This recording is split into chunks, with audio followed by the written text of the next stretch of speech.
Media.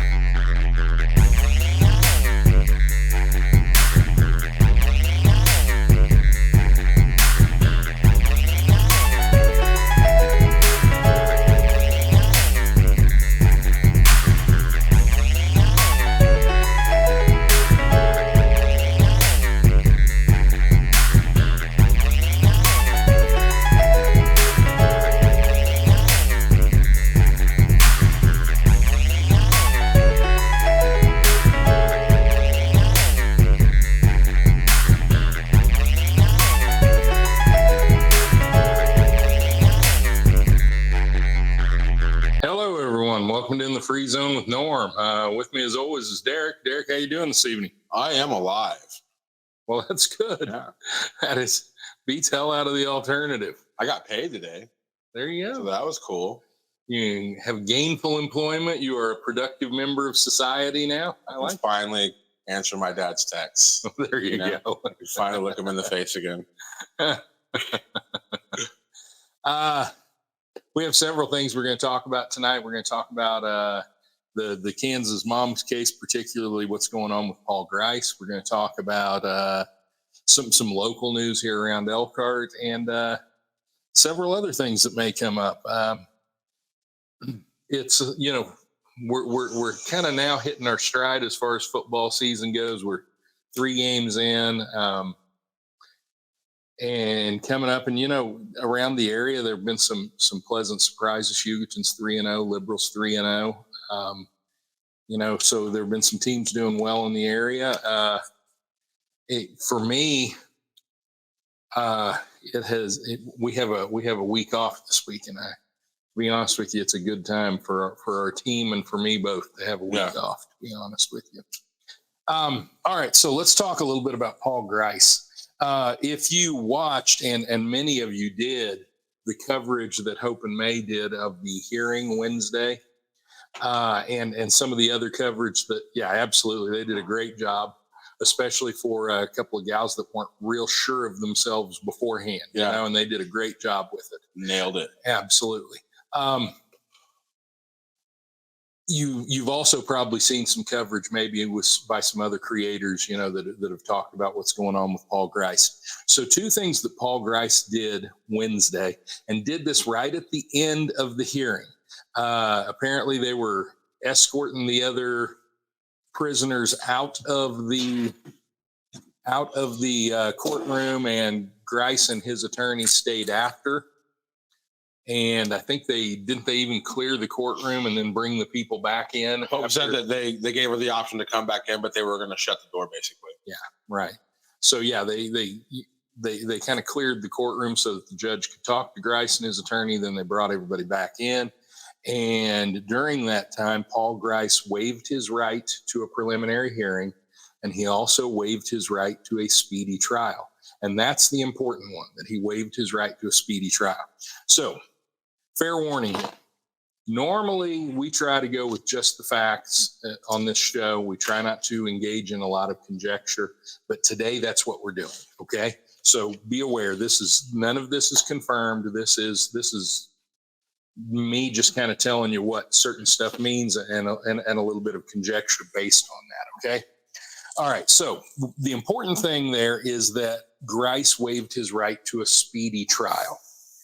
When a defendant waives their right to a speedy trial, it gives the DA much more leeway in when to bring charges against them. Remember, he also waived his right to a preliminary hearing, and what charges to bring against them, and the time frame for doing so.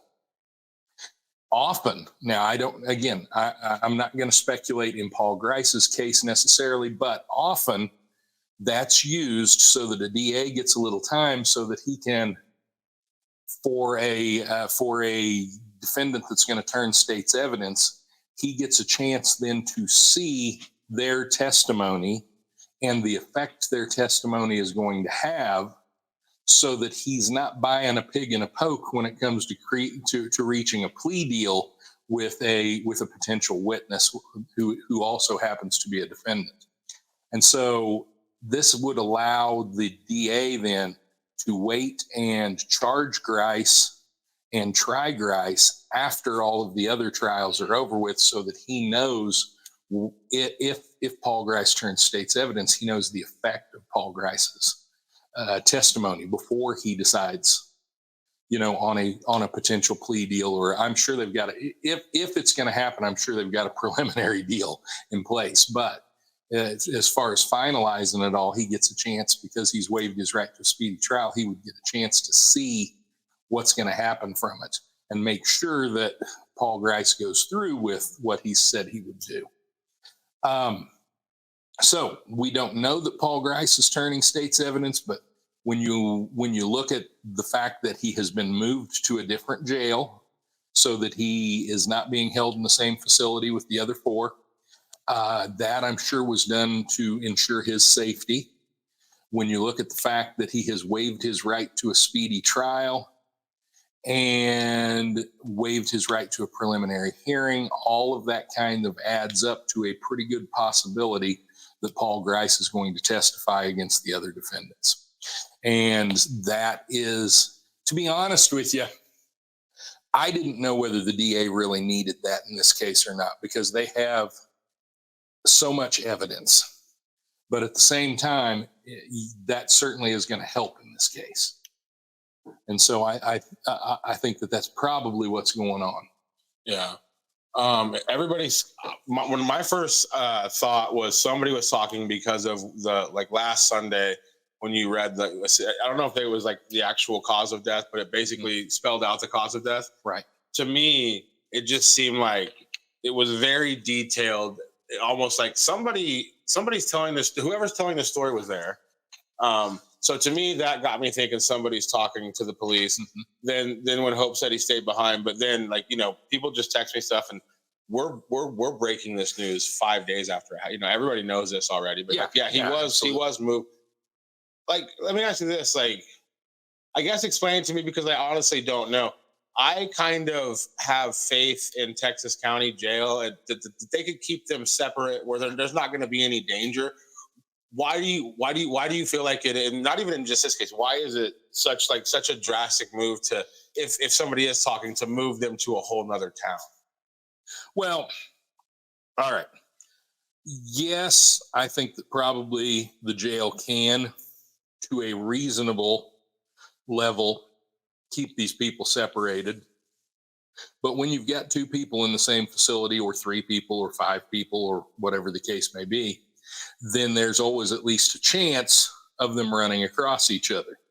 Okay. And I think by moving him to the Woodward jail, it eliminates that chance, however small it is. Call it an overabundance of caution if you want to. That's fine. I don't know that it would be 100% necessary, but it may have been something that he requested too. Yeah. He may not have felt safe there in the same facility with them. Yeah. So that's something, to consider. But even then, though, so if he is playing cards with the state, mm-hmm. the pot can't be much. I was talking to a person. I wouldn't think so, but I don't think freedom is anywhere in that pot if he wins. No, I don't believe so. Ever either. Freedom. No, I don't believe so either. All right. So yeah, I suppose it's possible. I mean, again, you're asking me to think what the DA in Texas. Well, not even in just this case, but just in general in cases like this. In Texas County. Okay, so generally in cases like this, what you're going to do is one of two things. And it just depends on what his price point was, right? Yeah. So the first thing that you do probably is take the death penalty off the table for him. Yeah. Okay. Then if that still doesn't buy his testimony, then maybe you talk about taking life without possibility of parole off the table, right? And so then he would have to, by Oklahoma law, would have to complete 38.25 years. Yeah. Or 38, maybe it's 38 and a half, something like that. Somewhere in the neighborhood of 38 to 39 years. Paul Grice is 30 years old. He might actually get out of jail while he's still alive. He's going to be an old man, but he might actually get out of jail while he's still alive if he can get that deal. Yeah. But my guess is it's probably more a matter of taking the death penalty off the table.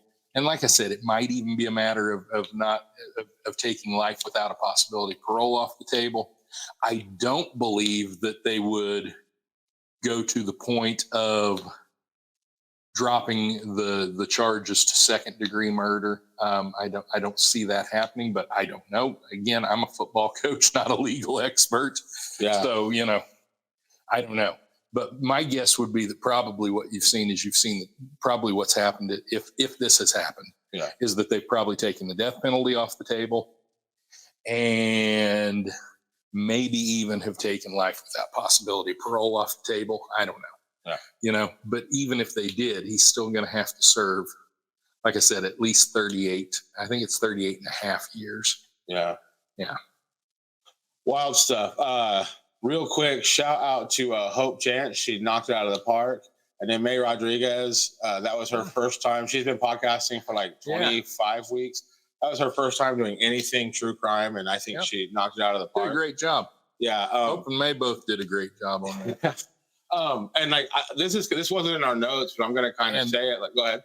Well, and what I was going to say is, and that's not. I mean this as a compliment, Hope and May, if you're watching. That's not really in their personality, I don't think, to do that kind of thing. And I mean that in a good way. Yeah. I mean, that. And so, it was definitely not in your comfort zone. You guys did a great job. They impressed me so much. And Hope came up to me before we started Hope Man, and she was just like, if you ever need any help with back home, just let me know. So I interviewed her, and I thought she was captivating. So I got her show. And everything I've ever thrown at her, I'm just impressed every time. But when I asked her, like, because I'm somebody who, like, I mean this, like, I don't mean this like in a evil way, but like, it's not a big deal to me. And I have a lot going on outside of this, So I knew that I couldn't go because of my job. And so I basically just go to Hope because I know I can count on her. And I'm just like, hey, can you go to the trial? I'll get you a press badge. Can you go to the trial and take notes? And she just said, yeah. Mm-hmm. And then she ended up hanging out for a while. And then she finally just told me, she's like, I'm going to do this, but I know a lot of people in that room on both sides. Yeah. And she's like, it makes me want to puke. So like accolades. And kind of, again, this is the part that's not in the notes. Like, I've been kind of half-assed covering true crime since probably I was 18 years old. I remember, I was telling Stephanie, Radio Shack. We went out of town there. We found a Radio Shack. I don't know if it was operable. We got the sign. But here in Elkhart, when I was around 18, remember Radio Shack had they sold everything for like pennies because they were just liquidating and they were doing like a new thing. I got to go in there and I bought like a PlayStation 2. That's how long ago it was. But I bought like a little crappy JVC camcorder. Yep. And I was 18 years old and I was like, I'm going to solve the Elkhart murder. It was a bold thing. And I remember I drove to the ball fields, and on top of one of the announcer's booth, on the back of one of them it says in memory of Walter Half. Right. And so I went there and I got that camera out and I did a shot where I just zoomed in on that name, and then I rewound it and I watched it, and it was a crappy JVC camera in like early 2000s. It didn't look good. I didn't have any idea how to edit. And just looking at how crappy it looked made me feel like a child. And I stopped. Right. I told Stephanie, I was like, if I could just go knock on that kid's window and be like, holy shit, keep going. You know what I mean? Like, because a lot of years I just let fear say, hey, don't do this. You're a dropout. You're not going to do anything. Yeah. But boy, gee willikers, did I learn a lot of crap about stuff that happens in Elkhart. And it kind of gets me to my point. Like, me and Norm kind of covered this case a little bit more recently because there's a lot happening with it, and I'm 100% on board with continuing coverage with Norm kind of at the helm when I talk with him. I love that Hope and May are kind of going to the trials now. I don't really feel great about doing true crime. Like I say this, I think I'm sitting on like a lot of information that in the right hands could make a bunch of money. And it just makes I feel weird about that. So like, it's kind of a situation where I'm kind of personally pulling back. Yeah. I was going to say, I'm a little surprised to hear you say that because you have followed at least 4 or 5 unsolved murders right here in this area that have occurred over. Now, granted, they've occurred over a period of 40 years or more. Yeah, 50. Actually, more than 40 years.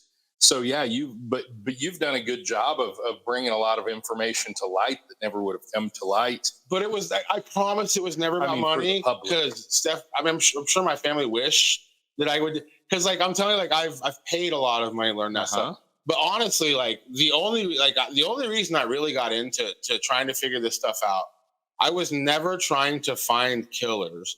I was more trying to prove innocence to people that I was pretty sure didn't have anything to do with it, and they were still getting their lives ruined by this, this rumor and stuff. So anyway, like long story short, like I like being involved in the hunt. I like doing stuff like that.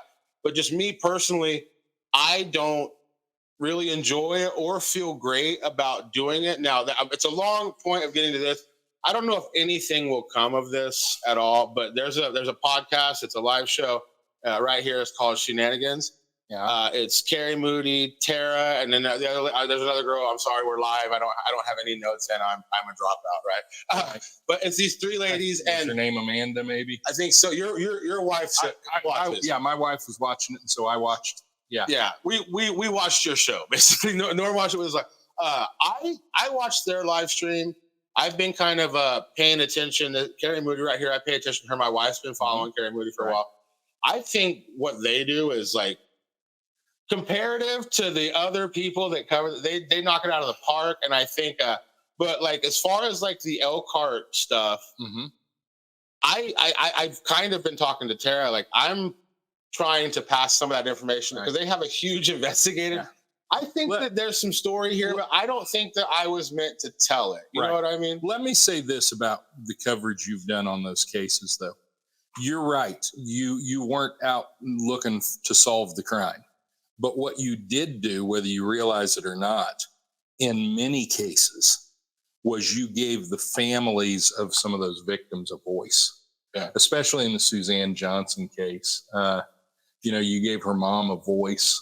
Granted, you didn't play the tapes by her request until after she had passed away. But yeah, it was that to me was really powerful to hear Suzanne's mom and for you to give her a voice. Yeah. And I think you've done a good job of that in a couple of these, of giving the family and the friends in the community a voice that they wouldn't have otherwise had. Yeah, I mean, I'm down. It is a hill I'll die on for sure. But like, I love that there's so many people that are doing the same type of stuff. And in my opinion, when it comes to the presenting of it, they're leaves some bounds beyond me. So like, even then, like I don't know his name. There's a true crime guy. I don't know where he's based out of. I think maybe Kansas. I think I sent you the video. I don't know I'll look it up. But he did an episode on Suzanne Johnson. Oh yeah, and he took audio from my podcast, which was behind a paywall, which means he paid for it. Right. And he played parts of Suzanne's mom's call, and the whole time, like my head was blowing off because I remember took your work and organized it in a way that you hadn't organized it before. Oh, absolutely. And then honestly, I remember in 2015, and gave you credit for it too. Oh yeah. It was amazing. And in 2015, I Googled Suzanne Johnson, Elkhart, Kansas, and I found a picture of her headstone. That was it. And I don't even think it was hers because I've seen hers, and hers is like homemade. Yeah. So now if you Google Suzanne Johnson, there's a bunch of crap on there, and again, it's still a cold case, but I think you're right. But like, I've gotten to a place in my life where, I'm 40, I'm 41. Stephanie's brother passed away last week. He was 53. So it's in, how old was your pops when he, like, it's not I'm not going to be here probably 25 years from now. Probably not, so I'm at a point in my life where I just want to do what I'm good at and thrive in that and not want anything else other than to try to get, in football terms, get in that end zone. And I'm willing to pass this football to anybody who wants to do the same thing, who wants to accomplish things. You know what I mean? Who's May Rodriguez? Yeah, definitely outside of her comfort zone. Yeah, she nailed it though. Hope and May are going to be live tonight at 9 p.m. Central Time. Yeah. Wouldn't you think Paul would be one of the most ones they'd like to get live, possibly pro, even with it? So that's my thing too. Okay, Like, so he might be talking, but even in he was heavily responsible. Okay, so let's talk a little bit about that. According to first, by the way, we knew some of this from the affidavit of probable cause back in April, right? And in the affidavit of probable cause, it stated that Cole and Cora had blocked the highway and diverted Jillian and Veronica down Road L to Tiffany, Paul, and Tad, who were waiting for them. And so the affidavit of probable cause, without it spelling it out, made it clear that it was Tiffany, Tad, and Paul who did the actual killing. Okay. Then the motion for joinder from the other day basically spelled it out a little more specifically and said that Tad had killed Jillian and that her DNA was found on his clothes at the burial site, and that Paul had stabbed Veronica and that her DNA was found on his clothes at the burial site. So it spelled it out a little more specifically. So yeah, because Paul was one of the people responsible for actually doing one of the killings, yeah, I'm a little bit surprised, that to be honest with you, I thought if one of them was going to crack, it's probably going to be Cora. She's one that, to me, and a lot of that was based on her demeanor and everything, and the fact that it was her daughter that provided so much of this information, and so yeah, to me, if you had asked me to bet on who it was that was going to crack, if someone was, I would have bet on Cora. And so, yeah, the whole thing with Paul surprises me a little bit. I think what may be happening is Paul is the youngest of the group. Yeah. Paul is the one that, if he could get out in 38 years, might still be with us in 38 years. There's certainly no guarantee for the others at their age that they will be. And so I don't know that's necessarily what's going on. I'll be honest with you. I think that the DA has a very strong case even without somebody flipping. I do know that is generally the way you attack a crime like this, though, is you try to get one of them to flip. And so to me, what we're seeing happening suggests to me that that's probably what's going on. Yeah. But why Paul Grice? I don't know. Maybe because he was the one that was willing to do it. Yeah. I want to talk about, we're going to move on here in a minute, but I want to talk about the name of this segment is Paul Grice Snitch. I want to talk about the word snitch. Like when you're a kid, you're always told that like honestly, a tattletale is annoying, like nobody wants to tattletale. And I can even you don't have to co-sign us, but even in the crime world, there's certain things that I'm like, that's really none of your business. You're not a cop. But to me, when it comes to a loss of life or physical harm to a child or a woman, I will snitch all day. I don't care about you. You made a choice that goes against my code of humanity. You took a person off this earth, or you touched a child in a weird way. You're not a person to me, so I can snitch on you all day. But talk a little bit about the fine line between being a tattletale and a snitch, because it's all right. Well, yeah, talk about that. I don't. Yeah, listen. I was raised by people that were not criminals. And so that whole being raised to not be a snitch was not a part of my upbringing. As a matter of fact, my upbringing was much more so, if you know that somebody else did something wrong and you can make it right, you better do it, or your ass is in trouble. Yeah. Okay. And so I was very much raised from the other side of that. And so, yeah, to me, I understand, people that there's a tattletale is somebody that's constantly trying to get somebody else in trouble, usually for doing nothing. Yeah. Okay. And I don't even particularly like the word snitch. To me, what he is here is an informant. If that's what, if that's what's going on. At the same time, I'm also, while I realize it's how crimes are solved, I'm not a big fan of sweetheart plea deals to get testimony, Yeah. And so I hope that I believe and I hope that this is not some kind of a sweetheart plea deal. Okay, I'm relatively sure that he's going to get still, going to spend most, if not all of the rest of his life in prison. Yeah. And I understand that it's the way business is done. Okay. Mm-hmm. I understand that this is the way you get convictions and the way that you conduct criminal trials. But at the same time, to me, he's just as guilty as the rest of them. Yeah. And so let's not be giving him too many concessions. A little on the same topic, but not necessarily about this case. So in my working with Ricky, like some of the stuff in Elkhart, there's like the Carson friend and Donna friend. Like if you look through the articles, it says they were informants. I don't think they knew they were informants, but they were being followed by the KBI, Mm-hmm. And they ended up dead. And their homicides have never been solved. Right. Alexander Perez, the guy that's in Garden City, they still haven't found his body. They tried to put a guy. I just found out from my source down there that they're not going to charge him with Alexander's homicide anymore. Oh, really? So now he's just back to being a missing person. There's people always ask me like, how many unsolved murders in Elkhart? And I'm like 4. And then they're like, well, that's not that much. I'm like, well, there's like hella suspicious deaths. You know what I mean? But even then, even then though, so if you tack in not even just Elkhart, like Western Kansas, suspicious deaths or missing people, I can show you like a lot of them were informants. Okay. So here's my question. Okay. None of these people, in my opinion, walked into a police station and said, hey, I'd like to rat my friends out and I'd like to basically feed you guys information as you see fit. Yeah. Nobody does that. To me, how it happens is they get caught and then basically they're either them able to live their life in freedom or maybe they're going to lose their kids, people, you can dangle, like people's children or their job or their freedom over them.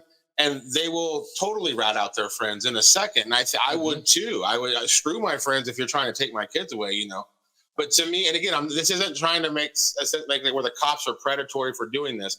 But to me, when you have a situation where somebody goes in and they're in trouble and then you give them this way out, but that way out is betraying everything they know. And they did grow up in houses where you learn not to snitch.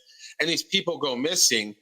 This is just my theory. It doesn't feel like there's a lot of investigation that goes into it. But as somebody who tries to see the world like for what it is, I look at it as like if I was the police, if I was, my last name was police, and I had an informant and they got themselves killed, me investigating really hard is going to expose a lot of stuff that we as a team don't need exposed because we were working with this guy. So I guess my question here is, in my opinion, if you become an informant, I think if something weird happens to you, I don't think there's a lot of searching. I don't even know if there's a question here. It's just more of a theory. I don't think there's a lot of searching, and I kind of understand that they wouldn't search into it. Right.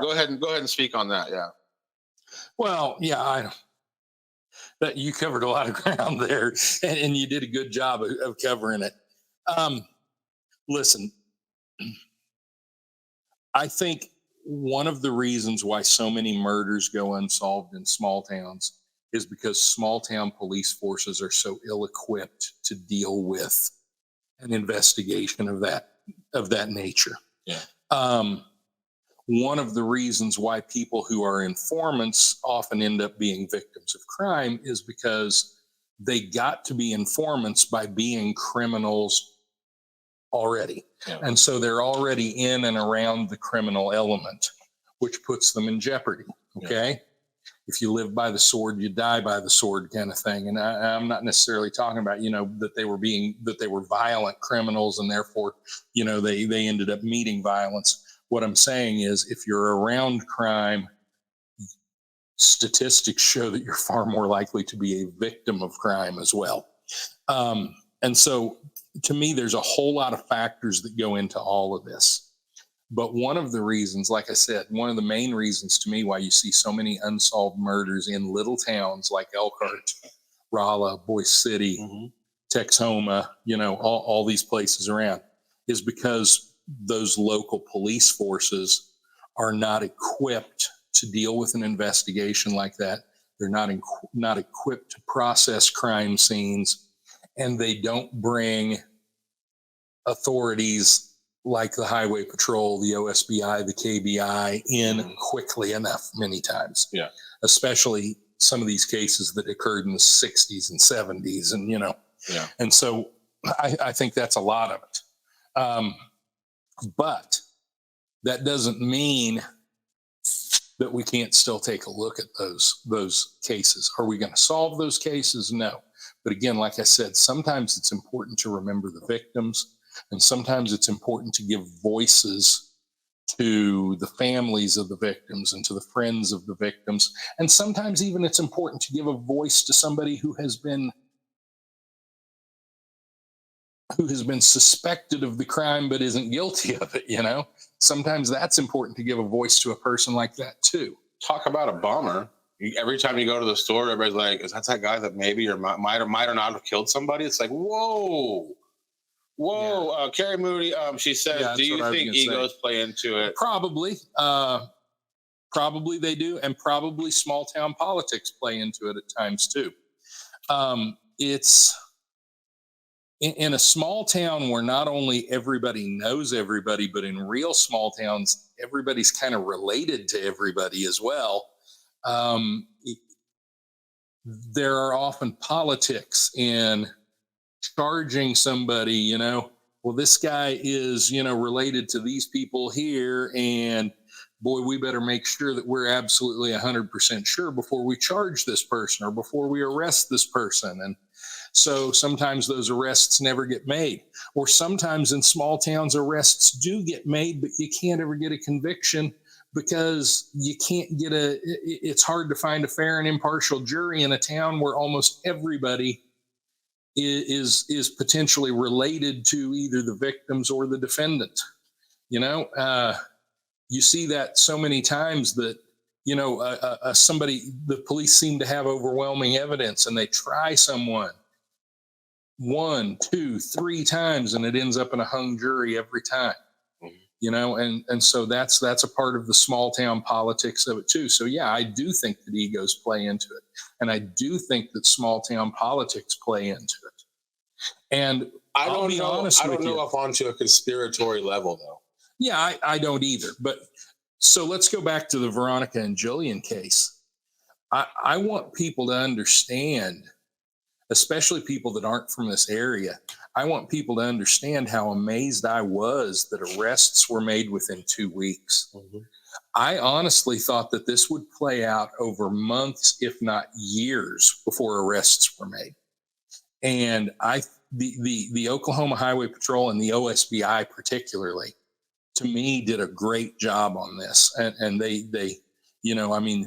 now granted, as many true crime people who have looked at the case would tell you, they were helped an awful lot by a kind of bumbling group of criminals here, who were not good at covering their tracks, who were not good at a whole lot of things. And so they left a very, very wide trail of evidence. But still, arrests being made in 2 weeks is fast. Okay, normally the wheels of justice turn slowly, and we've seen that since the arrests have been made. But yeah, I was very impressed that arrests were made within 2 weeks. Every time I see a cop in Oklahoma, I tell them, I'm like, I don't know, you were involved because you work here. Because I'm from Elkhart. I've seen Suzanne Johnson's, all of her family, they're all gone. Yeah. That whole family's dead. They don't know what happened. Mm-hmm. And I'm just like, when that first happened, because and I think with this one, it was also they were missing. Yeah.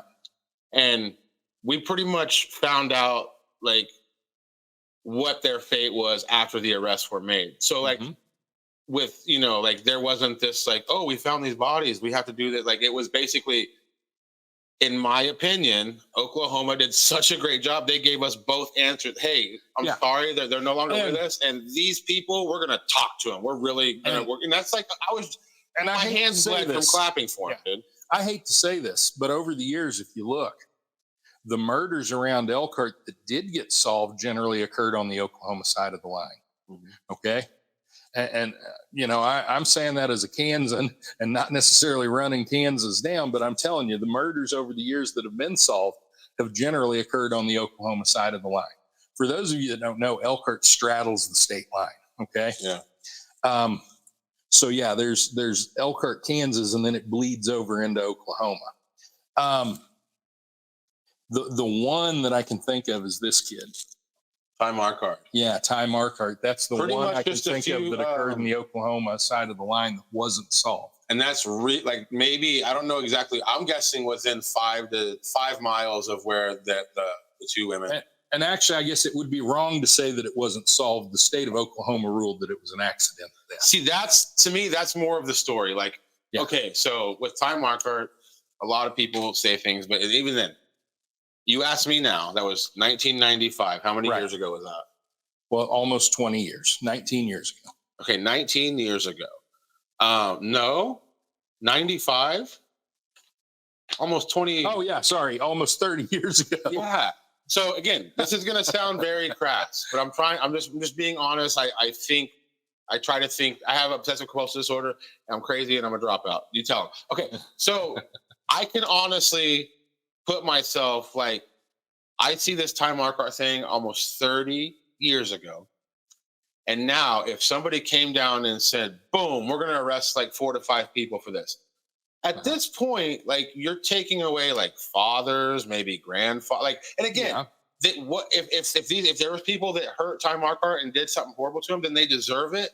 But I can put myself on a playing field of being like, it's been 30 years, like, I get that. But the real story here is there's Ty Marquardt and a kid in Boise City, Aaron something. I'll look it up. Another guy, Ricky Tibruggy, I'll have him posted on Kansas Missing Unsolved tonight. You'll look for the flyer. It's a kid from Oklahoma. I don't know his name off the top of my head. Again, he was hit in Oklahoma. All 3 of these kids were hit by a car and died because of it. And again, this is not any cop's problem. This is just some laws are old. But in Oklahoma, like, if it's an accidental hit and run, like, there's not much of an investigation. Yeah. It's a closed case. And again, that's not me bitching about. And that's what I was going to say. Technically, Ty Marquardt is not an unsolved murder because the state of Oklahoma ruled that it was an accident. And there's no human being that you can blame that on. That's just how things are. To me, that's more of a conversation of maybe we should look into doing things different, or starting the conversation of being like, hey, I get it. If somebody accidentally hits somebody, and because to me, like, as somebody who's like hit a deer before, like, you hit a human, you did it, unless you're impaired. And at that point, it's a crime. What you did is a crime. So in my opinion, if you hit somebody, I think you have to know. I think when you get to wherever your destination is and your car's all screwed up, I think you hit something. Yeah.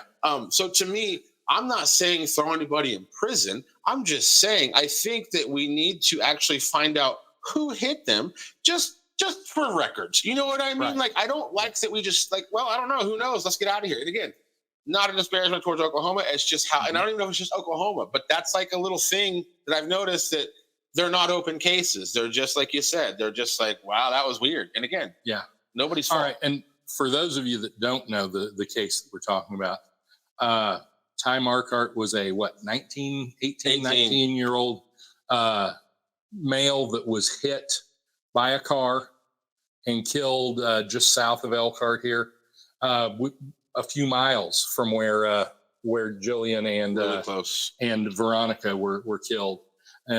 So yeah, and like I said, there were always rumors about what may have happened, and that it was a murder. The state of Oklahoma did rule it an accidental death. Yeah, I have a really cool. It's a 9-second video. If it'll let me load. Okay. It. But this is just a quick thing. I did one of those things just where a quick introduction to the case. I did one of those things where you can put like a photo of a loved one into a thing, and it brings them back to life. Mm-hmm. But here, I'll play this. But it's just but it'll take a few seconds to load. Right. But to me, like, and again, this is probably one of the main reasons I got into it. I'm not a cop. I'm not going to solve anything. But I know 4 or 5 guys that their life has never been the same because they spent a little bit too long in the interrogation room, for a couple of weeks before they finally gave up on that case. Right. And in my opinion, it ruined their lives. But this was here. Let me take these banners off the screen here real quick. This year was time. Another guy that worked in the oil field pulled up by the emergency for and you'll never. It's some audio that's really hard to hear, but you probably don't even understand it. And That's stuff that's not even available to the public right now. But yeah, it's this. And again, though, okay, but it sounds like we're saying like Elkhart's crazy. Well, It's not. This is plus we're also common. talking about, and we're talking about things that have happened over a period of 50 or 60 years too. Yeah, like we're not. It's not like all of these things occurred, in a 5-year time span. They occurred over a 50 or 60-year time span. Yeah.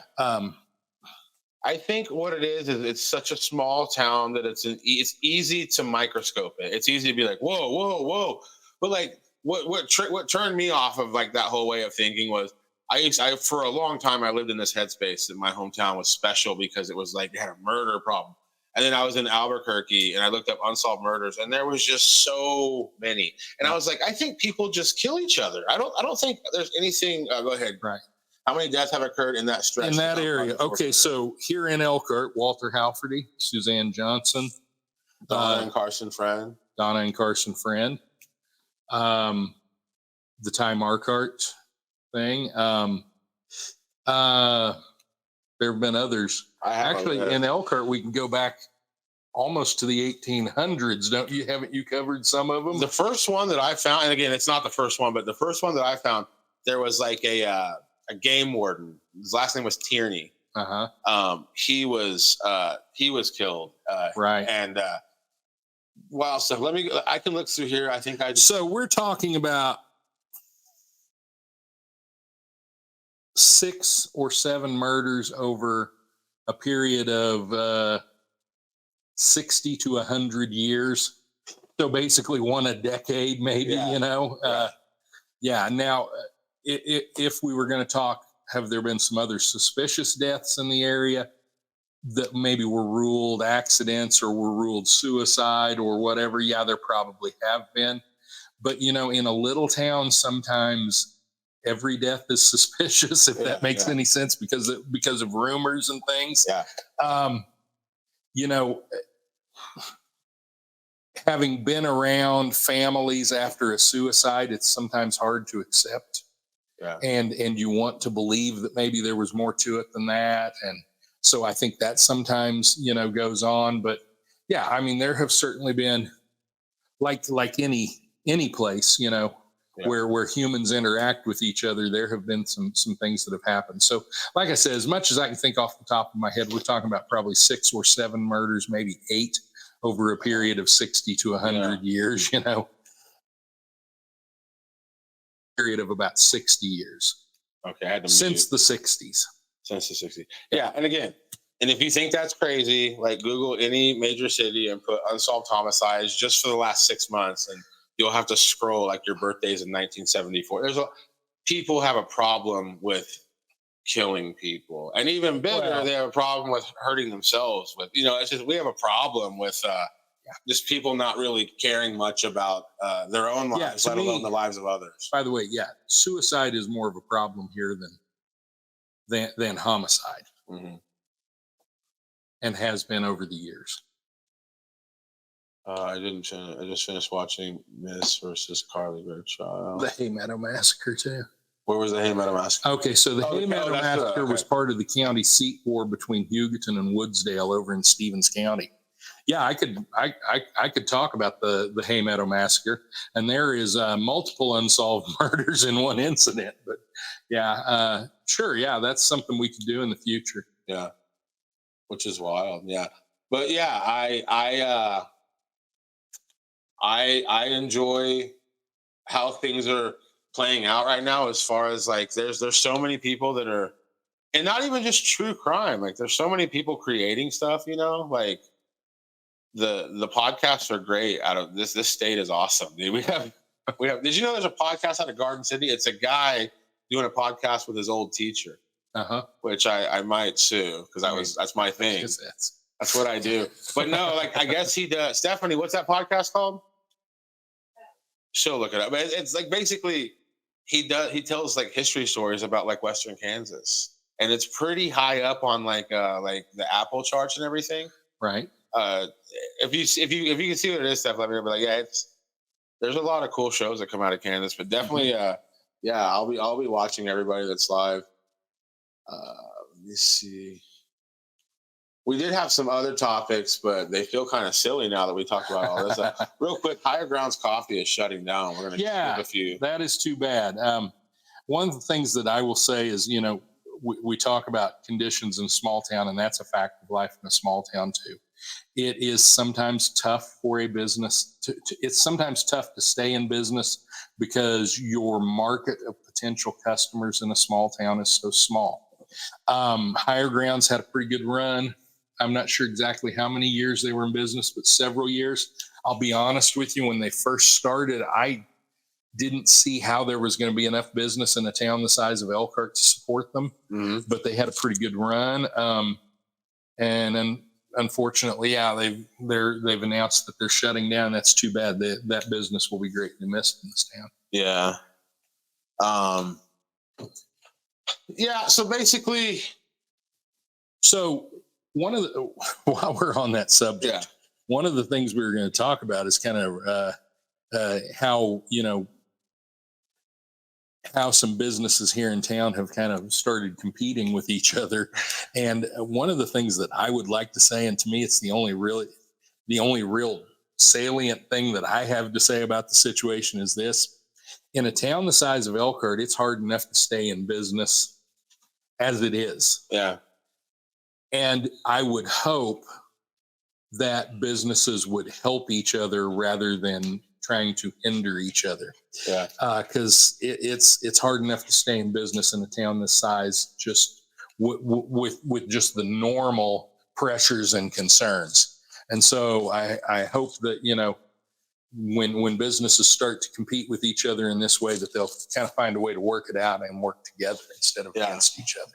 And all I'll really add to it is that, like, whenever that kid threw a firework at my van, and I made a video about it, and right, I think people thought like I was worried about like my own safety. Like, I was legitimately worried about that kid's freedom. In trouble. I know. I was like, dude, the wrong cop sees you doing that, they're gonna mess your life up for at least a year, bro. Just stop doing that. Like, that was my main point. Yeah. It is, because the thing, I don't really go on Facebook at all much anymore, except to post just stuff, and then I don't go back. Like, I go look at my comment sections. I rarely respond. It's not because I just do a lot of things. I don't really super care. It's fun. I don't even make mom jokes on your stuff anymore. Yeah, I know it's no fun. You're not even going to respond. It'll say you have comments. I'm saying, I bet they're just like, so like, to me, people come to me and tell me things often, which is great. I love that people feel like they can trust me to voice something that they're talking about without bringing their name into it at all. They're just like, hey, your social credit's gone, so you just say it, Derek. Like, nobody's gonna elect you sheriff anytime. So just say it. So like, I did see, like, the competition. I heard like it's like, oh, they're like, there's a copying every day. I went and did research. I didn't see like an everyday same I did see a little bit of like same specials on the same day. My only thing is this, and really, like, it's not from a virtuous place. So if that's what you're waiting for, this isn't a Danny Tanner Full House moment. Like, mine is just from a chess place. I know it feels good to like outcompete people. Maybe you don't even like them. Nobody's saying you have to like people.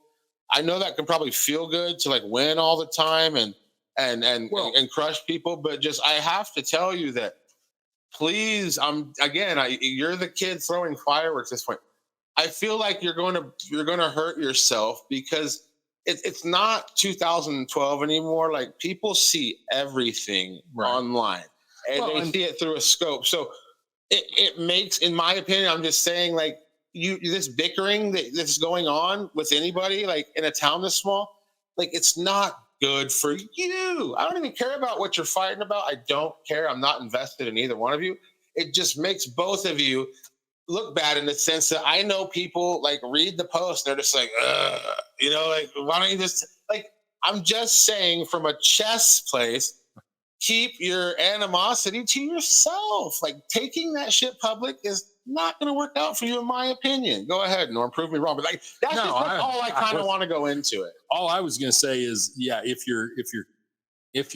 you're copying each other's daily specials, and using that as a way to compete. What the person that's really getting hurt there is the consumer, you know? Yeah. Give us, and that's the only other point. I know that I do think people should have pride. If you own a business, I think you should think your business is the best. I really do. I don't want you to do that at all. But what I'm saying is, be careful with that pride, because I've been to all the restaurants in town. None of them are big enough to feed a frenzy if everybody in Elkhart decided to eat right now, which I think people should go out and eat more. Groceries are expensive as crazy, so you might as well eat out once a week. You're not saving a ton of money.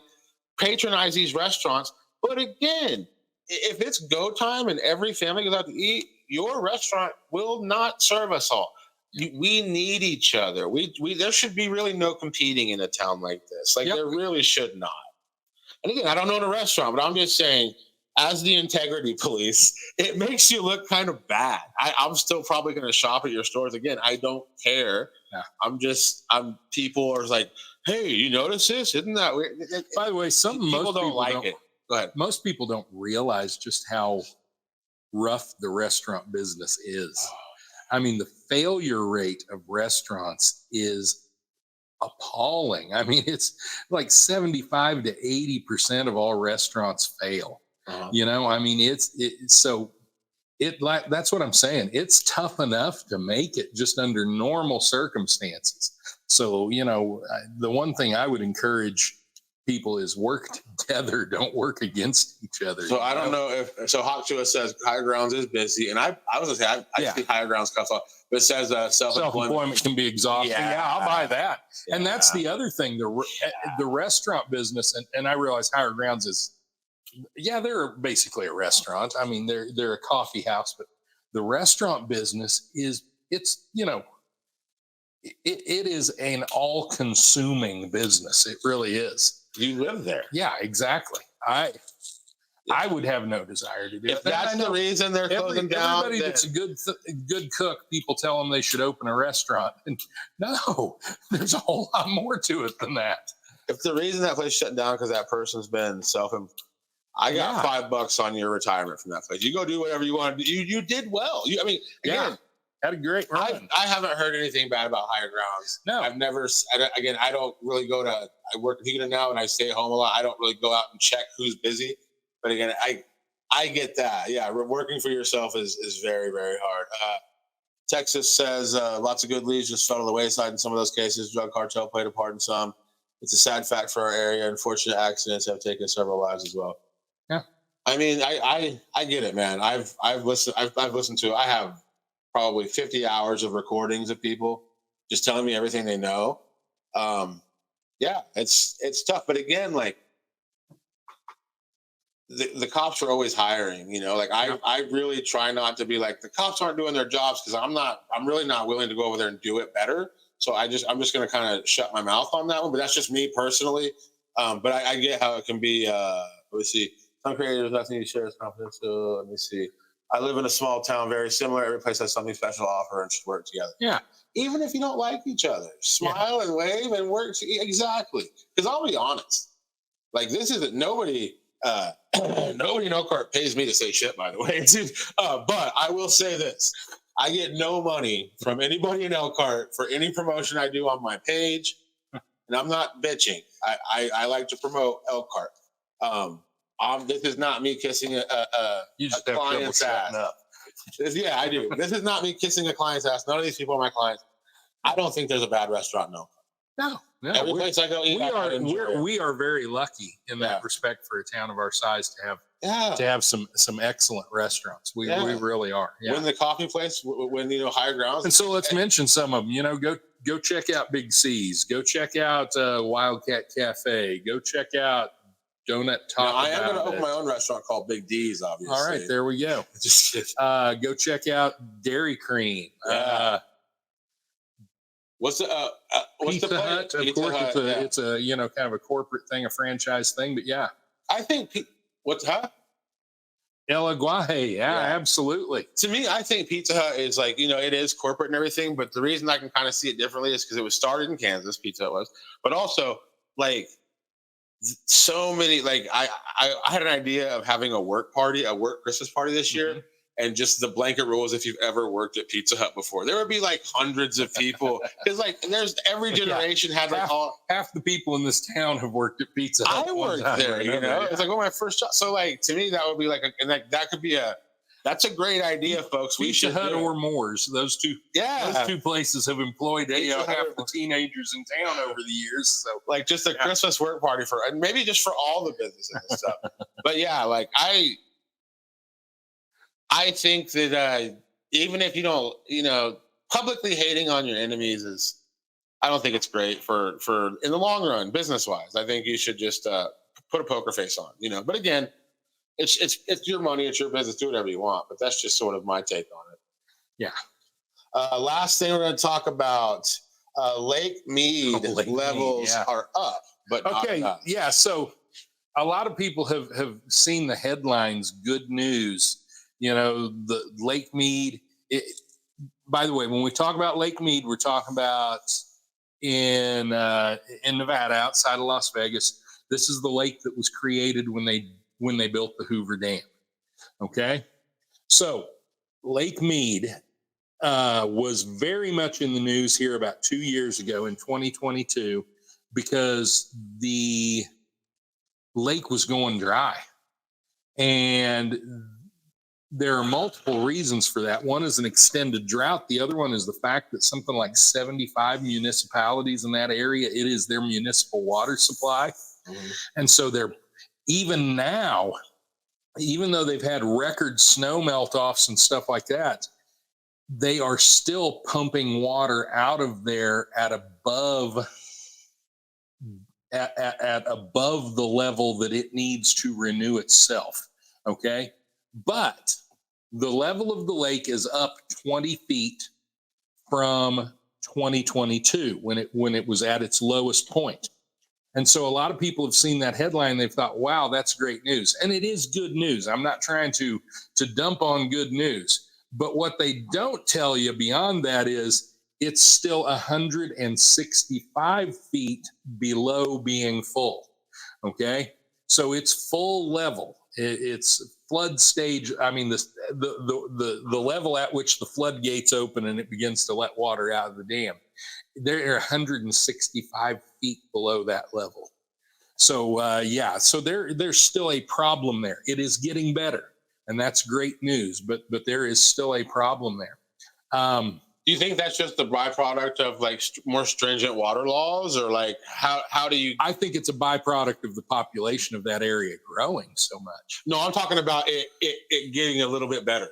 Just better. It getting a little bit better. Yeah, it could be. Yeah, I'm sure there's been water rationing and things like that in a lot of those municipalities. But also they had record snowfall in 2023, and so there was record melt off from that snowfall. That helped a lot. And the levels were up toward the end of 2023. Then they kind of dropped a little through the spring and summer of 24, but now they're on the rise again. And so, things are getting better, but it's still a long ways away from being good yet. Yeah. But I will say this, that Las Vegas area has been a lot like the Phoenix area was and still is. There's been explosive growth in that area. And let's face it, it's things like Lake Mead and the easy availability of air conditioning and things like that have been responsible for this kind of explosive growth in what is essentially a desert. Yeah. In the case of both Las Vegas and Phoenix, and many other cities out there in Arizona and Nevada and, even Southern California, what you're seeing explosive growth in cities that are basically in the desert. Uh-huh. But modern amenities make that, possible, make it possible to live there comfortably. Yeah. Hawk 2 has a last thing we'll talk about. Some creators should be banned on YouTube for doxing. I'll let you talk about doxing. Like my personal opinion is like, I think the whole idea of doxing is kind of silly. Maybe it's because I'm stupid, but like I've never once had a fake name on the internet, I've always just basically been like, this is my name and social security number. Like, it never occurred to me that it was dangerous. We tend to dox ourselves. Yeah. Like, it never occurred to me that it was dangerous to tell the internet my name. Now, granted, I'm not a woman that has not actually my name, but right. But I mean, like, I could see how it's smart to use a fake name. Mm-hmm. But to me, like, the whole idea, like, okay, like the Elkhart thing, like, I have promoted a lot of Elkhart businesses on my page. It's my page. I made the page. It's my page. There's no rules. It's my page. I promoted a ton of Elkhart businesses, and then I promoted a company that I'm working for who's paying me. So I posted a video there, and then somebody went on Facebook, which is weird. They went on. I get on YouTube having a fake name, but they went on Facebook with a fake name and complained on behalf of the local businesses. And I saw a lot of people that work for local businesses liking it, like, yeah.